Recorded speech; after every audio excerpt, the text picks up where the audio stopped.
آقا میلاد نوشتن که میخواستم با شما طریق اسکایپ تماس بگیرم اما متاسفانه نمیدونم چرا نمیگیره، ولی در اینجا میخوام موحد بودنم را اعلام کنم. اشهد ان لا اله الا الله و اشهد ان محمد رسول الله. امیدوارم این پیامم را در برنامه‌تان نشان بدید. برادرتان از اهواز. احمد جان اگر این پیام رو نشون بدید فقط سعی کنید که ایمیل ایشون آشکار نشه.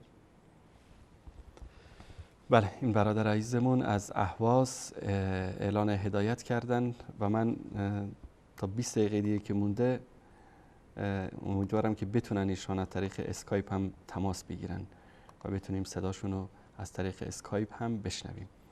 تشکر میکنم از این برادر عزیز و بزرگوار و ورود ایشان را به خانواده موحدین در جمع برادران و خواهران یکتاپرستشون تبریک عرض میکنیم. الله سبحانه و تعالی به ایشون صبر و ثبات در این راه نصیب بکنه.